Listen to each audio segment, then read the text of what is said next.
मित्रों नमस्कार। जय भवानी। आज समय है जय भवानी का नारा लगाने का। क्यों? क्योंकि आज सुबह तक पाकिस्तान ने भारत के कई क्षेत्रों में भारी गोलाबारी, मिसाइलें इत्यादि करने की बहुत बहुत कोशिश की है। यहाँ तक कि दिल्ली पर हमला हो सके इस तरह से उनकी कोई खास मिसाइलें भी छोड़ने का प्रयास किया। तो अब भारतीय सेना भी सुबह 10 बजे कुछ अनाउंसमेंट करने वाली है। 10 मई 10 बजे। और मुझे लगता है ये सही समय है ये कहने का, जय भवानी, जय माँ दुर्गा। क्योंकि अब समय आ गया है कि हम अपनी शक्ति का परिचय दें और पाकिस्तान का नक्शा इस जगत के नकाशे से हटा दें, पाकिस्तान को अपने में शामिल कर लें। मुझे नहीं पता कि भारतीय सेना की तरफ से आज 10 बजे की प्रेस कॉन्फ्रेंस में क्या कहा जाने वाला है, लेकिन मैं उनसे कहना चाहती हूँ कि अब बहुत हो गया। उधर से बलूचिस्तान खड़ा है, तैयार है कि जो भी उन्हें लगता है कि जो बलूच की जगह छीनी गई थी वो लेने के लिए तैयार है।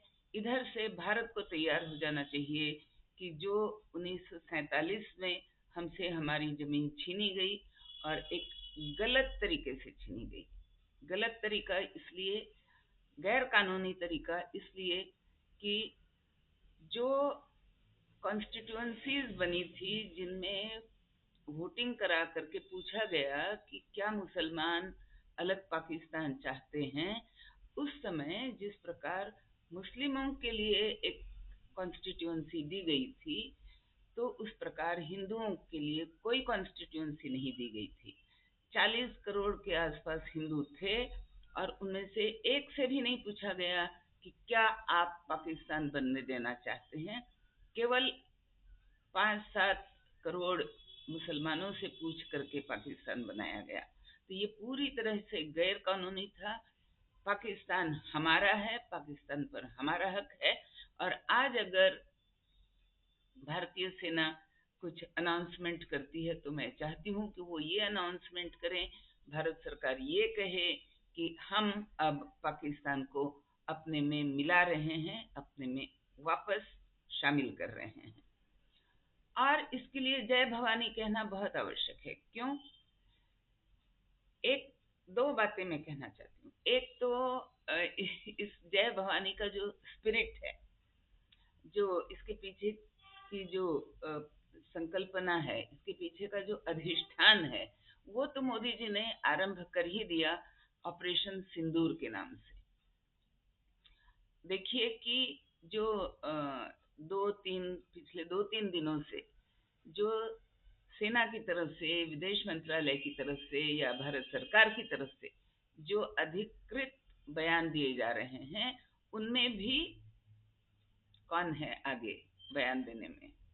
व्योमिका सिंह, विंग कमांडर, और कर्नल कुरैशी, सोफिया कुरैशी। तो यहाँ भी मोदी जी ने नारी शक्ति को ही आगे किया है, दुर्गा शक्ति को आगे किया है। लेकिन मैं जो बड़ी बात कहना चाहती हूँ वो ये है कि हमारे यहाँ मान्यता है कि आदि शक्ति, आदि माया, जब भी हमें किसी घोर संकट से निकलना हो या बहुत बड़े युद्ध की बात करनी हो, तो हमें इनका स्मरण करना चाहिए। जो हम मधु कैटभ राक्षसों की बात करते हैं, विश्व के बिल्कुल उत्पत्ति के तत्काल बाद ही मधु कैटभों का वध विष्णु ने किया। उसके पूर्व ब्रह्मा जी ने उनकी आदि माया, विष्णु माया, भगवती को प्रणाम किया, उनकी स्तुति की कि आप ही स्वाहा हो, स्वधा हो, और विष्णु तक को निद्रा में सुलाने का काम आप करती हो, तो आप ही मधु कैटभों को भी माया के रूप में मायावित करके, उनकी बुद्धि हरण करके, और विष्णु को बुद्धि दें कि वो मधुकैटभों का नाश करें। तो आज ये फिर समय आ गया है, हम अपने युद्ध में जाने से पहले हम कहें जय भवानी, दुर्गा माता को स्मरण करें और विश्व विजयी बनने की दिशा में, विश्व गुरु बनने की दिशा में पहला हमारा कदम ये होगा कि हम पाकिस्तान पर अपनी जो हमारा जो एक अधिकार है, स्वप्रभुता है, उसको दोबारा हम स्थापित करें। वंदे मातरम, जय भवानी।